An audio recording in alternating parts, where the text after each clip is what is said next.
The hardest part is when, she comes to you and she says, what about if they take away Daddy's farm? How will I explain that if it comes to that?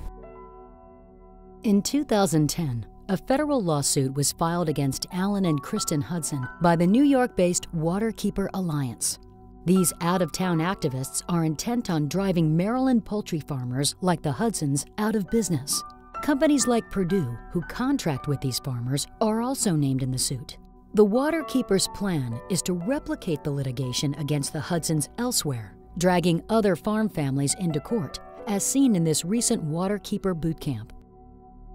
The Hudson farm was a simple, small American farm where the Hudsons raise cows and chickens and grow corn, soybeans, and hay. On a flight over the Hudson family farm, an environmental activist observed what she thought was a pile of chicken litter. Had they just approached us person to person and said, look, this is what we saw when we flew over your house, can you please explain it to us? The whole lawsuit was a very underhanded way to try to approach a problem that could have easily have been solved or worked out just by talking to someone. And now it has snowballed out of control. The Maryland Department of the Environment confirmed the pile to be biosolids and later concluded that no further action is required on the farm's part other than to spread the pile in the spring for the next crop growing season. Regardless, the Waterkeepers are pressing forward with this lawsuit. Their present theory is that dust from poultry litter has polluted local waterways via poultry house exhaust fans and through foot traffic from the Hudsons entering and exiting the house.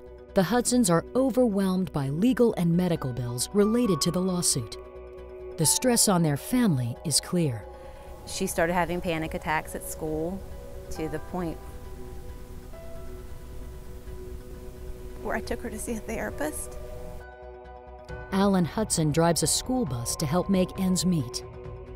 The poultry contract itself is part of the pie that brings income to our family. The chickens you have, well, you're going to have a check every X amount of weeks, and it's a little more stable, I guess, income.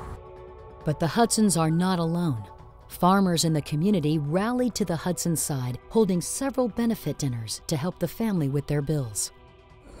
I had a friend of mine, the Wicomico Young Farmers, they put on a benefit dinner for us, and one of the guys called me on the telephone and said he had some tickets for me. And I said, for what? He said, for the benefit dinner we're putting on for you. And they brought us some dinner tickets.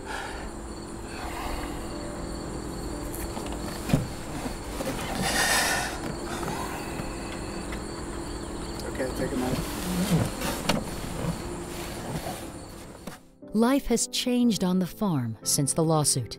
While the Hudsons pray for the day the suit will end, the Waterkeepers are pressing forward in court.